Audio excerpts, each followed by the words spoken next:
Hello, everyone, and welcome to the Happiness Journey with Dr. Dan podcast, where every journey is worth living. My name is Dr. Dan, and I'm your host for today's episode. I'm a cognitive behavior psychotherapist specializing in anger management issues, both court appointed and private, marriage counseling, dissociative disorders, narcissistic personality disorders, depression, anxiety, dream analysis, and also provide life, business, and retirement coaching support. If you need any assistance, reach out to DMV Counseling and Therapy Services at 301-325-1550. And also our website is lifecoachdranamzallag.com.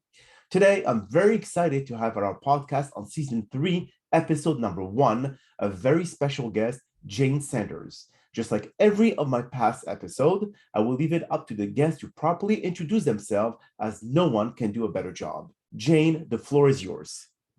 Thank you, Dr. Dan. And what a list that you help people with. My goodness. Yes, so I am a master scientific hand analyst. It's not palm reading, and maybe we'll talk about that in a bit. It's very deep and comprehensive and profound. And I have 3 coaching certifications. I'm a purpose, law of attraction, and a spiritual life coach. And those all thread together. I use them together. So I help people, bottom line, love their lives and love their work more. Beautiful. So the $1 million question, what brought you to the hand analysis, or were you coached before hand analysis, or that brought you to do this additional service? So how I found this actually was being lost at work. I had 3 prior careers. I'm from the corporate world. I have an MBA and was always successful, but each career, after several years, I would just hit a wall where I knew I was supposed to be doing something else. I wasn't happy. I wasn't fulfilled. And I did work with a career coach, and for me that didn't work. I read all the books, I did everything I could, and my 3rd career lasted longer, and I realized later it was closer to my purpose, but I didn't know that at the time. But I still hit that wall and was so disappointed because I thought I had it nailed, and started searching for my purpose. I knew that's what I was missing, really, and what predicated that was one of those cosmic two-by-fours, where both of my parents passed away within 3 months of each other. And it just was a real wake-up call that I needed to quit farting around and figure out what it was I was meant to do. So that's when I started searching. And I literally Googled, how do I find my life purpose? And went down a couple of wrong tracks, but eventually ran across a headline for a teleseminar. And it read, Discover Your Innate Life Purpose. I couldn't click on that link fast enough.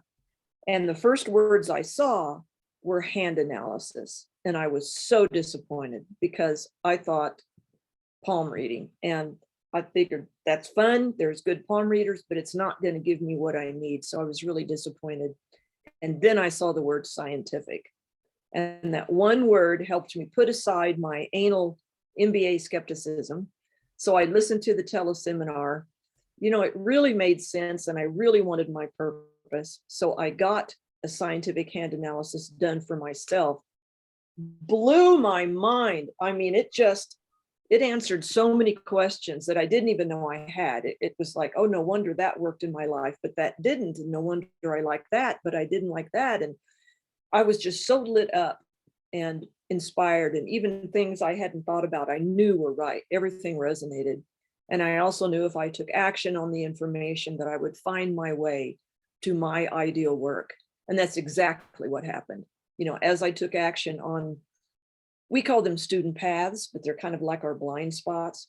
I just were meeting the right people, being the right doors were opened. And then I was led to a group a coaching group that I got involved with. And within a few months, I was like, oh my gosh, if I was so lit up and inspired before I even knew specifically what to do with the information, I want to help people feel like that. So I started studying it and studied it for 5 straight years. I'm as highly certified as possible. And the master designation is just from the sheer number of hand analysis that I have performed, and I am on purpose and I love my work.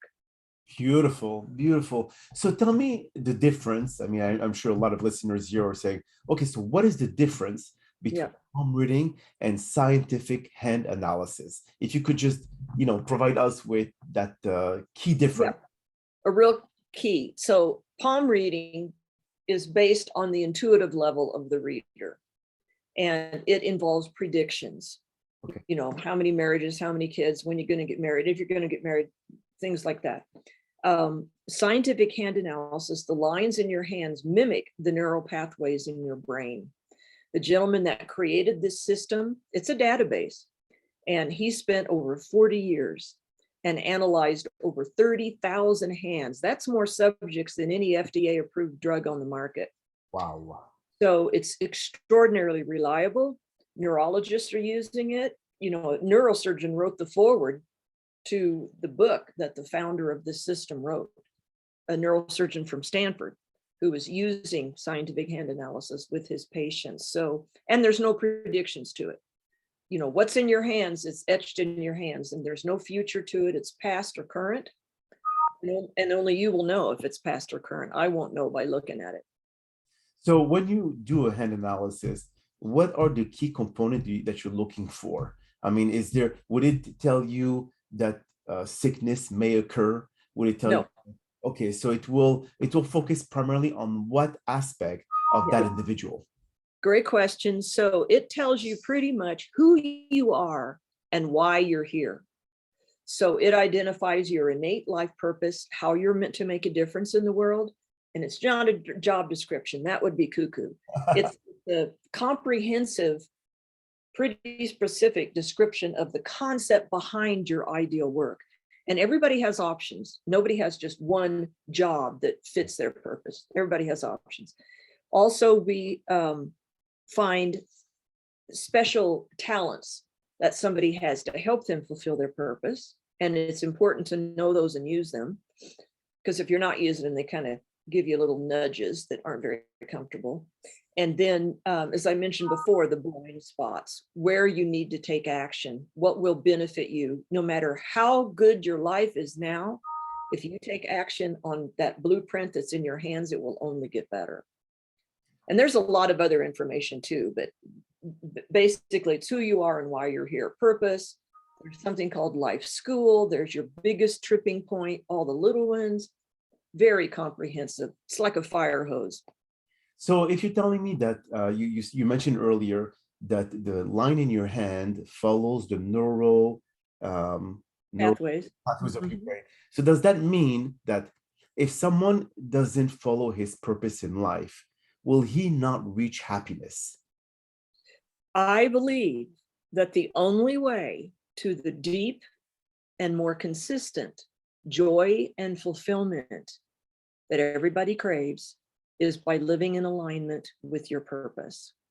I think that's one of the problems in the world, is that many people aren't. And the world is changing, as you know, Dr. Dan, and we're being called, we're being made uncomfortable in a lot of different ways so that we will find and make the difference we're meant to make.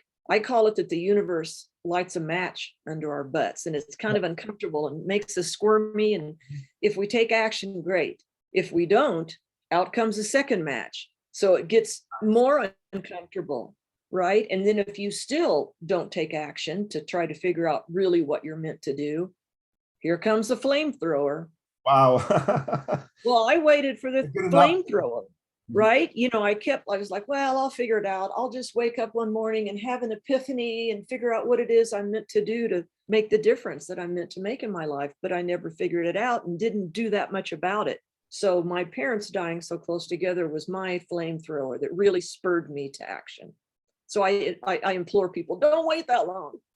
Wow. So when you do an analysis, how long does it usually take to be able to do a thorough understanding of the purpose of someone's existing in life in this earth?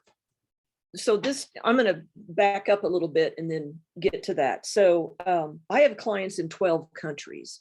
So I do this using hand prints, just in case people are wondering. I don't do it sitting down face to face. I've used Zoom before most people ever heard of it. And I send a handprint kit. The client takes their prints and mails them back to me, and then I scan them in and we do Zoom call. Okay. So the way I do a hand analysis is a full 1 hour. We could spend twice that, but on little stuff that wouldn't matter. So an hour is plenty for me with my expertise to pull out what you really need to know and what's helpful and interesting. Okay. And then I also do a second hour as part of a full hand analysis a week or two later to give you time to watch the recording, because there's so much information coming at you, and I'll say something and you'll start thinking about how it applies to your life, and I'm still talking.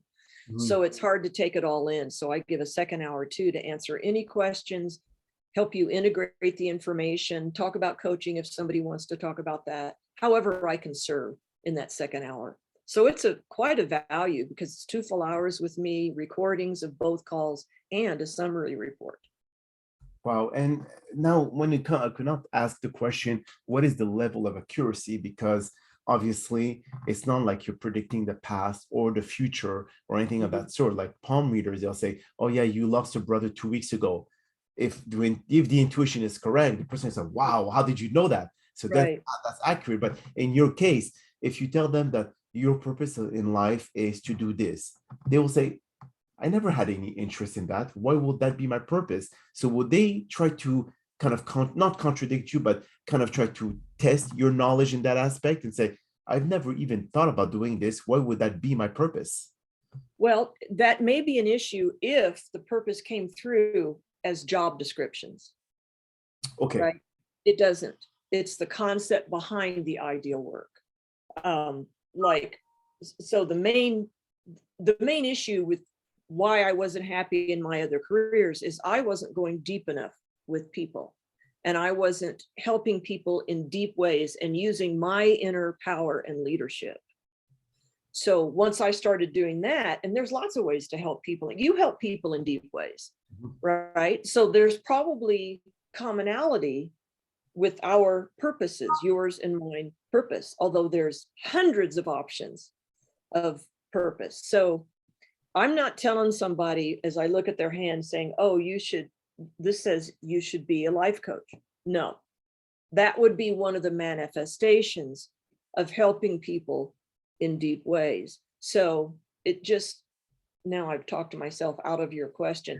Nobody argues with me because it is a concept. It's not a job description, and everything so resonates with them. Their comments are more like, God, I feel so validated. That is so freaky accurate. It's kind of freaking me out. Okay. So they trust it. And I think that anybody that would, and I suppose maybe a couple have questioned it because they can't see it in themselves. That's it. Exactly. And then they need coaching, because I have absolutely no doubt about the accuracy of this work. I know it's right. So it's a matter of finding the right work that aligns with that purpose and lights up the person. That's very interesting that you're saying this, Jayne, because I, just like you, I did myself an MBA. My bachelor degree was in finance. Okay, surprisingly enough, it's completely different from what I'm doing now. Then I did, there is, and then I did my doctorate. But the thing is that I never really had a hand analysis to tell me, Dan, your purpose in life is to be a therapist and to help people in a clinical perspective or clinical psychology perspective as to why are they depressed, why are they anxious, why is there not any good synergy in their couple, etc. So, but that's because I had an instinct. Maybe it was a sixth sense. I don't know exactly how to call it, but for people who are completely new to this hand analysis, Jayne, the transition part from them, let's say if they're successful in business or they're successful, whatever it is, but that's not their calling. Right. Are they willing to be able to change completely their career just to follow, or you said it's not job description, but their purpose in life? It's very hard from doing something for 20, 30 years. And because they had this hand analysis, they have to completely change it. So how do you transition them to understanding that what you're doing now is not going to make you happy. You're not fulfilling your purpose in life. Do this. So here's the thing, Dr. Dan, they already know that. They already know they're not happy. That's why they came to me to begin with. Okay. They know they're off track, that they feel lost, that something's not working, that they don't feel meaning in their life. Understand. So they already know they're not going to get there with what they're doing. Now, some still don't have the courage to change. And, I do what I can. And some people, you can do volunteer work and fulfill your purpose that way.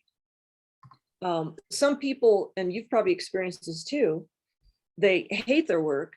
They do want to go through coaching because they can't really see the options that are alignment with their purpose. And then the changes that they experience through coaching, all of a sudden they love their work. But it's them they think everybody around them has changed. It's not them. It's not the other people. They're the ones that have changed. So they see things differently and experience things differently. But yeah, they know they need help, and they know they're not happy, and they're not content, and they're not getting fulfillment. So would you like a true awakening for them in terms of, let's say, you just mentioned that they may not be happy at work, but after coaching, you make them realize, you bring them back their passion in their work. So is that possible? They just been like walking like zombies without realizing exactly where they were headed, and then finally they're trying to find their purpose in their work or Yep. what you do. So how do you? I mean, it's kind of like a true wake-up call for them, not realizing what they've been doing for so many years, and now suddenly you come along, and after 2 hours, boom, the light comes up. 2 hours. Yeah, to make that kind of change, as you know, takes more time than that. But for most people, it's not a sudden awakening. It's a slow burn where they keep thinking they're going to get happier, or if they do this, it'll make things better. And it's just not. They realize that they need a bigger change. So they're already convinced they know they need change. They just don't know where to go. So how does spiritual coaching aligns with hand analysis? Because it's just a type of life coaching. It all aligns. So because we're 360 creatures, we can't separate anything. I would never just focus on somebody's work life because we're much too complex, and work and life are much too integrated to try to separate them that way. So, I give people in my coaching law of attraction, rituals and techniques to put into place immediately, and that changes things very quickly. And it's so threaded and so natural. I don't even think about, okay, this is a life coaching statement. And most of the time, as you know, it comes down to self-love. Now the laws of attraction coaching. Now we all know, the majority of people have read the book from Rhonda Byrne, The Secret. They have seen the movie, or they have watched the movie and all. But do you agree that in the movie The Secret, that they failed to be able to provide two key elements that makes the laws of attraction works, which is action and belief? Now the thing is that thought becomes things, but into what effort you have to put into your thoughts for the action, or for the things to become your thoughts. So a lot of people say, okay, well, I'm going to sit on my butt, I'm going to watch Netflix, I'm going to think about a Lamborghini being in my garage.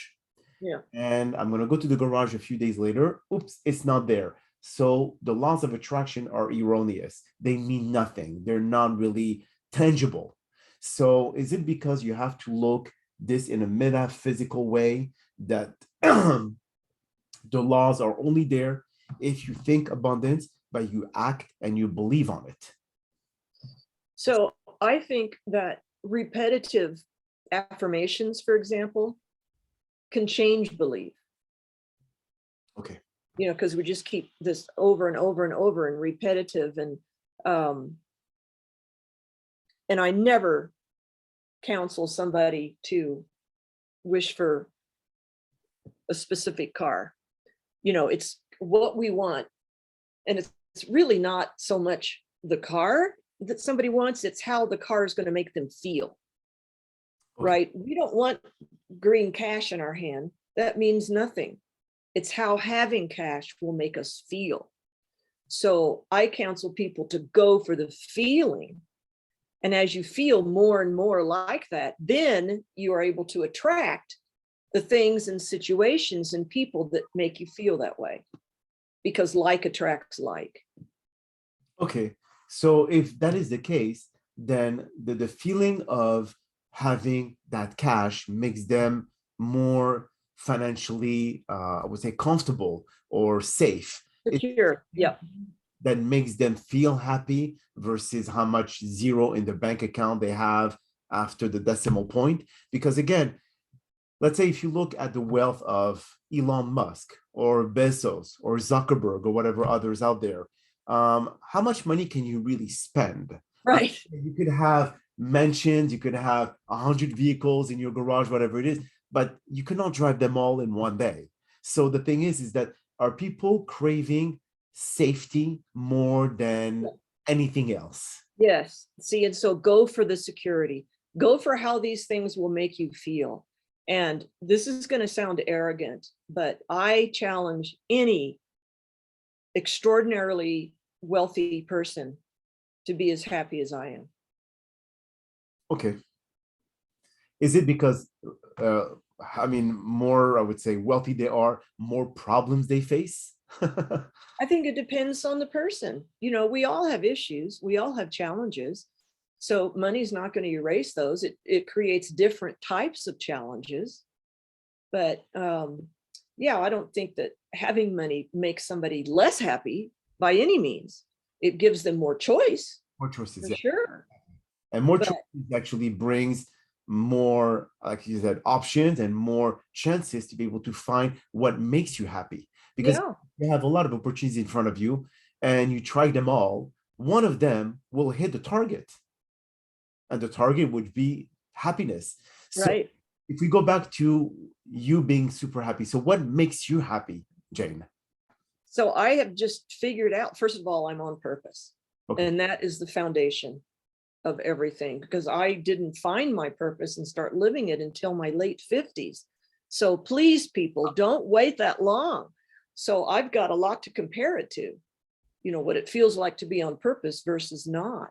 Okay. And I've learned that it's very important for me, and it's also in my hands, that I place, and I counsel anybody to do this anyway, place my joy and fulfillment as number one. Meaning that I schedule client appointments in the afternoons. The morning is my time. And my number one thing that I love to do is ride my horse. And I do that almost every day. And I go whether I ride or not. I go take care of her and groom her and give her treats and kisses on her nose. So I just have learned, after burning out several times, that I need to take care of myself first. So I have fun and joy every single day. And that's the energy that I bring into my client appointments. So I've already had my fun and joy. I'm already lit up and like, man, do I have a good life. I am so lucky and so blessed. Am I wealthy? No. It depends on who you compare it to, I suppose. Yeah, obviously. Right. So I'm wealthy in more important ways. You know, I'm abundant.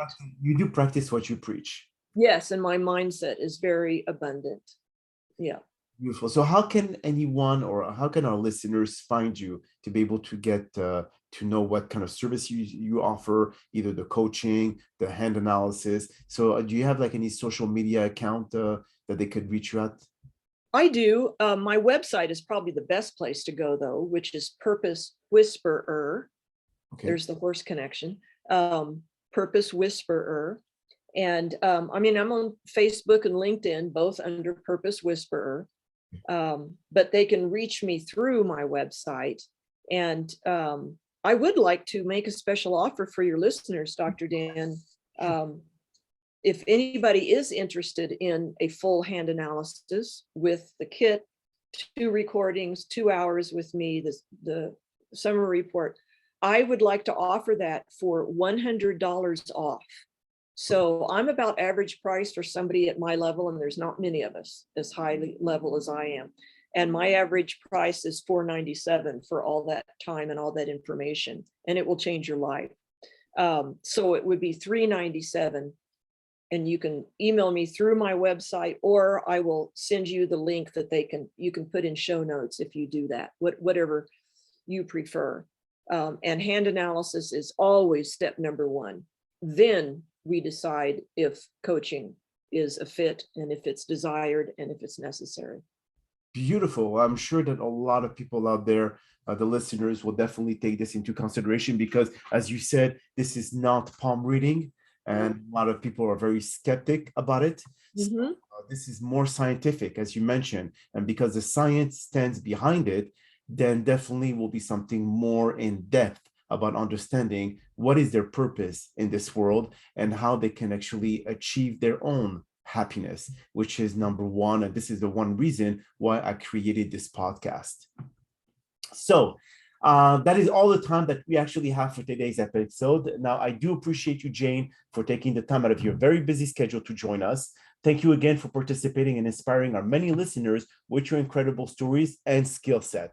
Now, we hope that you have all enjoyed today's episode. I'm very excited about the many upcoming guests that we have scheduled for season 3 of the Happiness Journey podcast, filled with inspirational stories just like the one that you listened to today. Now, here are a few concluding words of wisdom. Your work is going to fill a large part of your life, and the only way to be truly satisfied is to do what you believe is a great work. And the only way to do great work is to love what you do. If you haven't found it yet, keep looking. Don't settle. As with all matters of the heart, you'll know when you'll find it. My name is Dr. Dan Amzallag, and you may all keep pursuing your amazing journey in life.